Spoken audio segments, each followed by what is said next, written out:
నమస్తే, welcome to I dream. మనతో పాటు ఉన్నారు ప్రముఖ ఆయుర్వేద వైద్య నిపుణులు చెలిమల శ్రీనివాస్ గారు. ఈరోజు వారితో మాట్లాడి డయాబెటిక్ని మనం ఎలా కంట్రోల్లో పెట్టుకోవాలి. చాలామంది చెప్తూ ఉంటారు డయాబెటిక్ని ఇమ్మీడియట్గా మనం కంట్రోల్లో పెట్టుకోవచ్చు అని. బట్ దానివల్ల చాలా సైడ్ ఎఫెక్ట్స్ వచ్చే అవకాశాలు కూడా ఉన్నాయనేసి డాక్టర్ గారు చెప్తున్నారు. మరి అవి ఏంటివి, డయాబెటిక్ని మనం హెల్తీగా ఎలా కంట్రోల్లో పెట్టుకోవాలి, దీని గురించి అడిగి తెలుసుకుందాం. నమస్తే సార్. నమస్కారం అండి.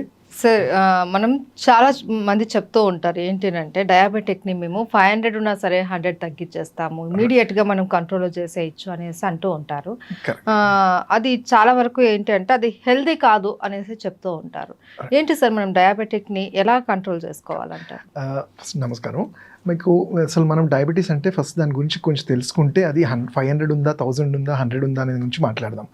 మనం చూసుకుంటే ఏంటంటే ఇది ఒక మెటబాలిక్ డిజార్డర్ అంటాం. అంటే మన సిస్టమ్ ఒక ప్రాపర్ వేలో వెళ్ళకుండా ఎక్కడో డిస్టర్బ్ అయినప్పుడు అది చేసే యాక్టివిటీస్ వల్ల ఇబ్బందులు బాడీకి. అంటే మన సమాజంలో కూడా ఎప్పుడైతే మనం అగ్రెస్ట్గా వెళ్తామో ఎలా డేంజర్స్ అవుతున్నాయి మన బాడీలో కూడా ఈ ప్యాంక్రియాటిక్ సెల్స్ దానికి కావాల్సిన పోషణ జరిగినప్పుడు ఇన్సులిన్ సఫిషియెంట్గా రీచ్ అవ్వనప్పుడు డయాబెటిక్గా మనం చూస్తుంటాం. అంటే దాన్ని మనము వాడుక భాషలో మేము చెప్పేదంటే మధుమేహం అని, ప్రమేహము మధుమేహం అంటాం. ఇవి రెండు రకాలు. ఒకటి జువెనైల్ డయాబెటీస్, అలానే పెద్దల్లో చూసేది డయాబెటీస్ అంటాం. అయితే ఇప్పుడు మనం ప్రాపర్గా మాట్లాడుకునేది ఏంటంటే పెద్దల్లో చూస్తే సెకండరీ డయాబెటీస్ గురించి మాట్లాడతాం. అంటే ఈ షుగర్ అనేది మీరు చూస్తే చాలా మటుకు ఒక ఏజ్ తర్వాత మనం తీసుకునే ఫుడ్ హ్యాబిట్స్, నేను ఇంతకుముందు చెప్పినట్టు మెటబాలిక్ అనేది దెబ్బతిన్నప్పుడు అంటే అన్ప్రాపర్ ఫుడ్ ఏది తీసుకున్నా ఇమ్మీడియట్గా షుగర్ లెవెల్స్ షూటప్ అవుతుంటాయి. అయితే షూటప్ అయినప్పుడు ప్రతి ఆర్గాన్కి ఇది ఏదో ఎంతో కొంత హార్మ్ చేసేటట్టే ఉంటుంది. మరి ఇప్పుడు ఆ రేంజ్ మనం చూసుకుంటే 150 ఉంటుంది, 200 ఉంటుంది, కొంతమంది 300 ఉంటుంది, మీరు చెప్పినట్టు 500 కూడా రీచ్ అవుతూ ఉంటుంది. అంటే అన్కంట్రోల్ డయాబెటీస్ అంటాం.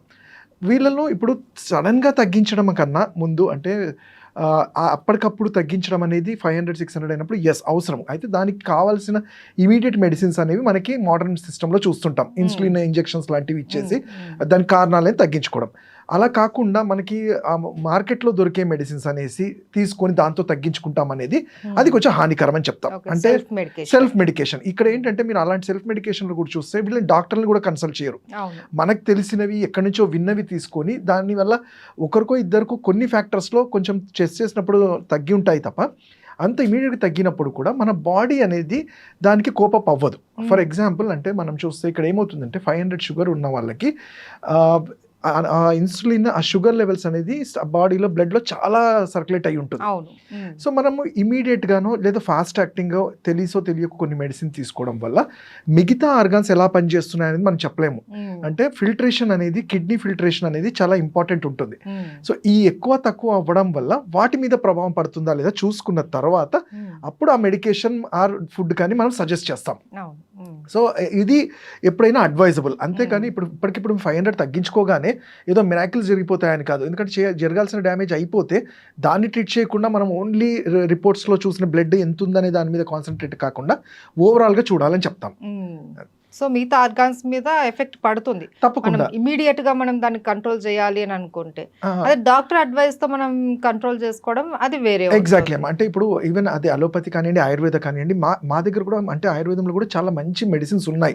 అది ఎంత లెవెల్స్ లో ఉన్నా వాటిని కంట్రోల్ చేసుకోవడం. అయితే ఇక్కడ అదే నేను చెప్తున్నాను. అంటే ఓవరాల్ గా మనకు ఆ కండిషన్, పేషెంట్ ఓవరాల్ ప్యాథాలజీ కానీ ఆ జరుగుతున్న చేంజెస్ ఏంటనేది అన్ని రిపోర్ట్స్ గా చూసుకున్న తర్వాతనే మనం సజెస్ట్ చేయగలుగుతాం. అంటే అది 500 నుంచి తప్పకుండా తగ్గాలి. అయితే ఇక్కడ మనం తగ్గాలి అన్నప్పుడు ఏంటంటే ఒకటే పారామీటర్, అంటే తగ్గితే ఏదో మిరాకిల్ జరిగిపోతుంది షుగర్ తగ్గిపోతే అని కాదు. అక్కడ మిగతా వాటికి ఏమైనా డ్యామేజెస్ జరిగాయా లేవా వాటిని తగ్గించగలిగితే ఆటోమేటిక్గా ఇది కూడా కంట్రోల్కి వస్తుంది. అండ్ సార్, ఈ మధ్య మనము ఒకప్పటి వరకు ఏంటంటే డయాబెటిక్ వస్తే లైఫ్ లాంగ్ మనం మెడిసిన్ వాడాల్సిందే అని అంటున్నారు. ఈవెన్ ఇప్పటికే అలా అని అంటున్నారు. బట్ కొంతమంది డయాబెటిక్ రివర్సిబుల్ అనేసి అంటున్నారు. ఇది సాధ్యమేనా? అయితే ఇప్పుడు యాజ్ అ సైన్స్ ఎప్పుడైతే డెవలప్ అవుతూ వెళ్తుంది, రీసెర్చ్ జరుగుతూ ఉంటుంది, ఏదైనా జరగవచ్చు. అంటే అది మిరాకిల్ కనే కన్నా సైన్స్లో జరిగే మన కంటిన్యూస్ ఎడ్యుకేషన్ ఏదైతే దాని మీద రీసెర్చ్ జరుగుతూ ఉంటాయో డెఫినెట్లీ ఇప్పుడు మేము కూడా వింటుంది ఏంటంటే డయాబెటిక్ రివర్సల్. యాజ్ ఇంకా చెప్పాలంటే ఆయుర్వేదంలో ఇది అష్టనింద్యాస్ అంటారు. అంటే అసలు తగ్గని వ్యాధుల్లో ప్రమేహం అనేది, మధుమేహం అనేది ఎప్పుడో చెప్పబడింది. బట్ మీరు చూసుకుంటే పాతకాలం వాటికి అంటే ఒక 15-20 ఇయర్స్ బ్యాక్ డయాబెటీస్ అంటే ఏంటి అంటే సింపుల్గా ఒక శ్లోకం చెప్తాను. అస్యాసుఖం స్వప్నాసుఖం దధీమి గ్రాద్మయోతకం. అంటే ఎవరైతే సెడెంటరీ లైఫ్ స్టైల్ లీడ్ చేస్తారో, ఫిజికల్ యాక్టివిటీ ఉండక చాలా సెడెంటరీగా ఉంటారో ఒక ఏజ్ తర్వాత వాళ్ళలో మనం షుగర్ అనేది చూసేవాళ్ళం. బట్ ఈ 15-20 ఇయర్స్లో మీరు చూస్తే అంటే అందరము ఫిజికల్ యాక్టివిటీ చాలా ఎక్కువ చేస్తాము, మెంటల్ స్ట్రెస్గా ఉన్నారు, అందరూ ఉన్నారు. వీళ్ళు 30 ఇయర్స్లోనే మీరు షుగర్ అనేది చూస్తుంటారు. సో ఈ 2 కేసులు చూస్తే ఏంటంటే మనము పూర్వంలో చూసిన డయాబెటీస్ అనేది ఒక ఏజ్ తర్వాత బాడీలో మెటబాలిక్ చేంజెస్ ఏజ్ వల్ల జరిగి వాళ్ళు ప్రాపర్ కేర్ తీసుకున్నప్పుడు జరిగిన చూస్తుంటాం. ఇప్పుడున్న ట్రెండ్, ఇప్పుడున్న జనరేషన్లో ఫుడ్ వల్ల కానివ్వండి, లేకపోతే వాళ్ళ లైఫ్ స్టైల్ వల్ల కానివ్వండి, అది ఇతరత్ర వేరే ఇప్పుడు మీరు కోవిడ్ టైంలో చూడండి, ఈ ఫ్యామిలీ హిస్టరీ లేకపోయినా కోవిడ్ వల్ల ఈ ప్యాంక్రియాటిక్ సెల్స్ దెబ్బతిని షుగర్ అనేది చాలా మందిలో చూసాం.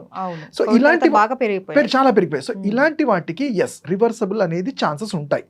ఎందుకంటే మేము ఆయుర్వేదం కూడా మా కాన్సెప్ట్స్ ఎలా ఉంటాయంటే సప్తధాతు కాన్సెప్ట్ అంటాం. అంటే రస, రక్త, మాంస, మేధ, అస్థి, మజ్జ, శుక్రం, సప్తధాతువుల్ని మనము పోషణ చేసి ఎక్కడైతే చేంజెస్ ఇంబ్యాలెన్స్ జరిగాయో, అలానే వాతపైత్య కఫాలు బాడీలో ఇంబ్యాలెన్స్ జరిగితే వాటిని కరెక్ట్ చేయగలిగితే షుగర్ లెవెల్స్ని, అంటే షుగర్ వీటి వల్ల కారణాల వల్ల వస్తే దాన్ని రివర్స్ చేసే ఛాన్స్ ఉంటాయి. అంటే ప్రొవైడెడ్ పేషెంట్ మనం చెప్పిన డైట్ ఫాలో చేయాలి, ఫిజికల్ యాక్టివిటీ ఉండాలి, మళ్ళీ మెటబాలిజంని కరెక్ట్ చేసుకోవడానికి ఏవైతే పద్ధతులు ఉంటాయో అవన్నీ చేయడానికి చేస్తే తప్పకుండా మనం రివర్సల్గా ఆలోచించవచ్చు. సో మనకి షుగర్ దేని వల్ల వచ్చింది అన్నది ఇంపార్టెంట్. అండ్ ఇప్పుడు ఇంకోటి అంటే చూస్తే ఇప్పుడు కొత్తగా వచ్చే మేము ఆయుర్వేదిక్ డాక్టర్స్ కూడా ఇది మనము వింటుంటాం, జెనెటిక్ ఫ్యాక్టర్ అంటే దాన్ని ఏం చేయలేము అంటాం. అంటే పేరెంట్స్ నుంచి వచ్చినప్పుడు ఏం లేదు. బట్ దానికి సింపుల్ ఎగ్జాంపుల్ మేము యాజ్ చెప్పాలి అంటే అది ఈవెన్ ఇఫ్ యూఆర్ జెనెటిక్ అయినా కానీ, మీ పేరెంట్స్ నుంచి వచ్చినా కానీ, సింపుల్ ఎగ్జాంపుల్, మన పేరెంట్స్ మనకి ఏదైనా గిఫ్ట్ ఇస్తే మనం తీసేసుకుంటాం. అంటే ఇక్కడ ఒక చిన్న గ్రీడ్ ఉంటుంది, తొందరపాటు ఉంటుంది, నాకు కావాలి అనేది. అదే వద్దు నాకు అవసరమైనప్పుడు తీసుకునేది కూడా ఒక ఆప్షన్ ఉంటుంది. అంటే ఇక్కడ ఆ మాట ఎందుకు చెప్పారంటే మన బాడీ కూడా ఎప్పుడైతే వీక్ ఇమ్యూనిటీ రెసిస్టెన్స్ తగ్గిపోతుందో పేరెంట్స్ నుంచి వచ్చేది ఇమీడియట్ గా అది బాడీకి వచ్చేస్తుంది. అదే మీ ఇమ్యూనిటీ మీరు కాపాడి రెసిస్టెన్స్ ని మెయింటైన్ చేసుకుంటూ ఉంటే అది జెనెటిక్ ఉన్నా యూ కెన్ అవాయిడ్ ఇట్. అంటే ఈ షుగర్ అనేది 30 ఇయర్స్ వచ్చే బదులు 70 ఇయర్స్ వచ్చినప్పుడు ఇట్స్ క్వైట్ నార్మల్ అంటాం, ప్రాబ్లం ఏం కాదు. కానీ మీ ఇమ్యూనిటీ వీక్ 30 ఇయర్స్ 35 ఇయర్స్కే వీక్ అయిపోయే రెసిస్టెన్స్ అయితే డెఫినెట్లీ పేరెంట్స్ నుంచి వస్తుంది. అయితే యాజ్ ఇప్పుడు కొత్తగా మేము ఆయుర్వేదం దాని మీద కూడా మా రీసెర్చ్ అనేది జరుగుతుంది. ఎందుకంటే ఈ జెనెటిక్ ఫ్యాక్టర్స్ని, ఆ షాడోస్ని ఏమన్నా ట్రీట్ చేయగలిగితే షుగర్ని మనం కంట్రోల్లో పెట్టగలుగుతాం. అండ్ మాకున్న ఇంకొక అడ్వాంటేజ్ ఏంటి, యాజ్ ఆయుర్వేదిక్ డైట్ కానివ్వండి, ఔషధాల వల్ల వీటి వల్ల సైడ్ ఎఫెక్ట్స్ లేకుండా, బాడీ డీజనరేట్ అవ్వకుండా అట్లీస్ట్ దాన్ని మెయింటైన్ చేస్తూ, అంటే మెయింటైన్ అంటే ఇక్కడ మందులతోనే కాదు, మన ఆలోచనలతో, మనం తీసుకునే ఫుడ్తో కూడా మనం దీన్ని కంప్లీట్గా మెయింటెనెన్స్ చేసుకుంటూ వెళ్ళొచ్చు. ఓకే. సో ఏంటంటే 500 నుంచి మేము 100కి తెచ్చేస్తాము, ఇది రివర్సిబుల్ అని అంటే వాటికి కొన్ని మెథడ్స్ ఉంటాయి. మనం ఏది పడితే అది మన ఇష్టానుసారం సెల్ఫ్ మెడికేషన్ లేకపోతే అలా కాకుండా ప్రాపర్ ఒక కన్సల్టెంట్ అవ్వాలి, ఒక డాక్టర్ని, వాళ్ళు చెప్పిన విధంగా మనం హెల్తీగా మన లైఫ్ని లీడ్ చేసుకోవాలి, హెల్తీగా ఏదైనా సరే మనం తగ్గించుకుంటూ రావాలి. అయితే ఇక్కడ మీరు అన్నట్టు ఇంకొకటి ఇక్కడ ఏంటి, ఇప్పుడు 500 అనేది మనం చూస్తుంటాం జనరల్గా. అంటే 500 పెరిగిపోయేసరికి ఎవరికైనా కంగారు, భయం వచ్చేస్తుంది. అయితే అలాంటప్పుడు ముందు చూడాల్సింది అంటే HbA1c అనేది మీరు వినే ఉంటారు. అంటే యావరేజ్గా మన షుగర్ లెవెల్స్ అసలు ఎలా ఉంటాయి అనేది ఆ గ్లైకోలేటెడ్ హిమోగ్లోబిన్లో చెక్ చేస్తుంటాం. సో మేము జనరల్గా మా క్లినికల్స్లో చూస్తుంటాము, కొంతమందికి 300, 250, 300, 350 ఉన్నా వాళ్ళు HbA1c కొన్నిసార్లు మెయింటైన్ చేస్తుంటారు, 6.5, 7 లోపలే ఉంటుంది. బట్ కొంతమందికి షుగర్ లెవెల్స్ చాలా నార్మల్గా ఉండి, అంటే ఈ HbA1c 10-12 ఉంటుంది. సో ఇలాంటప్పుడు మేము ఏం చేస్తామంటే ఎక్కడో ఆ ఇంబ్యాలెన్స్ జరుగుతుంది. సో HbA1c అనే దాన్ని మనం కరెక్ట్గా 6.5లో మెయింటైన్ చేయగలిగితే మీరు అప్పుడు ఈ ఫాస్టింగ్లో, పోస్ట్ లంచ్లో సడన్, ఎందుకంటే ఈ ఫాస్టింగ్ పోస్ట్ లంచ్ ఎలా ఉంటాయంటే మనం తీసుకునే ఆహారము అండ్ మనం చేసే యాక్టివిటీస్ కూడా, ఇప్పుడు మీరు సడన్గా స్ట్రెస్ఫుల్గా 3-4 డేస్ స్ట్రెస్ఫుల్గా ఉండి ఫుడ్లో సరైన కాన్సన్ట్రేట్ చేయకపోతే డెఫినెట్లీ షూట్ అప్ అవుతాయి. దాన్ని తీసుకొని ఆ పేషెంట్ కంగారు పడిపోయి డిప్రెషన్లోకి వెళ్ళిపోయి నా షుగర్ పెరిగిపోతున్నాయి అనేవి కూడా చూస్తుంటాం. సో మేము అనేది ఏదైనా తొందరపాటు అవసరం లేదు. ఇప్పుడు మీరు అంత ఫాస్ట్గా ఆ రోజు తగ్గించేదానికన్నా దాన్ని ఒక మెథడ్ ప్రకారము, ఒక పద్ధతి ప్రకారం మనం చేసుకోగలిగితే, ఇన్ఫాక్ట్ ఇవన్నీ పాటించి ఆ షుగర్ లెవెల్స్ వస్తే మళ్ళీ అసలు షూటప్ అవ్వకుండా కూడా చేసుకోగలుగుతాం. సో ఇక్కడ మనం మెయిన్ క్యాలిక్యులేట్ చేయాల్సింది HbA1c ఎంత ఉన్నది, ఎగ్జాక్ట్లీ అది ఎలా మెయింటైన్ అవుతుంది అనేది కూడా చాలా ఇంపార్టెంట్. అయితే సార్ ఇప్పుడు మనకు ఆయుర్వేదంలో ఈ షుగర్ లెవెల్స్ ని మనం కంట్రోల్ చేసుకోవాలి అంటే ఏదైనా మెడిసిన్ ఉందా? అంటే మెడిసిన్ కన్నా మనం చెప్పాలంటే మేము ఆయుర్వేదం ఫస్ట్ ఔషధం అనేది మన ఫుడ్డే అని చెప్తాం. అవును, అవును. మెడిసిన్గా అన్నప్పుడు ఎస్ ప్రాపర్గా డాక్టర్ కన్సల్టేషన్ అయిన తర్వాత మేము సజెస్ట్ చేస్తాం ఎన్ని రోజులు వాడాలి, ఎలా వాడాలి, ఎప్పుడు వాడాలి అనేది. బట్ ఇప్పుడు ఉన్నంత జనరేషన్లో ఏంటంటే మనము ప్రికాషనరీగా ఏమైనా చేయగలుగుతామా అదే క్వశ్చన్స్ అడుగుతుంటాయి. అంటే అవును. డాక్టర్ గారు మేము ఏమన్నా చేసుకోవాలన్నప్పుడు మనకి ఎప్పటి నుంచో మన ఇంట్లో మనం చూస్తున్నది ఎప్పుడు వినేది కూడా కాకరకాయ కానివ్వండి, మెంతులు కానీ ఇవి రెగ్యులర్గా మనం తీసుకుంటూ ఉంటుంటాము. కాకపోతే ప్రాబ్లం ఏంటంటే అవి తీసుకునే పద్ధతి తెలియక ఒక రోజు వాడతారు, ఒక రోజు తీసుకోకపోవడము ఇవన్నీ జరుగుతూ ఉంటాయి. అవును, అవును. బట్ మా సజెషన్ ఏంటి అంటే ఇప్పుడు మీరు దాన్ని మనం ప్రాపర్గా ప్రివెంటివ్ లాగా చూసుకోవాలి. అండ్ ఈ షుగర్ని కంట్రోల్ కాకపోతే మనం చూస్తుంటాం రెటినోపతి అని కానివ్వండి, న్యూరోపతి ఇవన్నీ కూడా వస్తుంటాయి. అట్లీస్ట్ వాటిని మన ఫుడ్లో మనం చేసే చేంజెస్ వల్ల తగ్గించుకోగలమా అంటే సింపుల్గా మేము కొన్ని జ్యూసెస్ చెప్తుంటాం. మనం అంటాం సొరకాయ అంటాం. ఈ సొరకాయలో ఏంటి, ఇది ఇన్సులిన్ ఇన్సఫిషియన్సీని కట్టడి చేయడంలో చాలా చాలా మంచిగా గుణకారి. మనం తింటుంటాము సాంబార్ కానీ వీటిలలో వేసి. బట్ ప్రత్యేకంగా దీన్ని ఏంటంటే జ్యూస్ లాగా చేసి తీసుకోవడము, వీలైతే దాంట్లో మెంతుల పొడి మిక్స్ చేసుకొని ఎవ్రీడే మార్నింగ్ ఒక 50 ml వరకు తీసుకోగలిగితే ఈ ప్యాంక్రియాస్ సెన్స్ ఏవైతే కంప్లీట్గా డ్యామేజ్ అవ్వకుండా ఉంటాయో వాటిలో స్టిమ్యులేషన్ అనేది పెరుగుతుంది. So at least day to day ఆ ఇన్సఫిషియన్సీని కంట్రోల్ చేయడానికి ఉంటుంది. అలానే ఇంకోటి ఏంటంటే మేము ఆయుర్వేదిక్ యాజ్ అ డ్రగ్గా చెప్పేది అంటే మధునాశిని అని కానివ్వండి, అవి కూడా దొరకకపోతే త్రిఫలా చూర్ణం. ఈ త్రిఫలా చూర్ణం అనేది అంటే మన మెటబాలిక్ చేంజెస్ని కరెక్ట్ చేయడంలో చాలా హెల్ప్ అవుతుంది.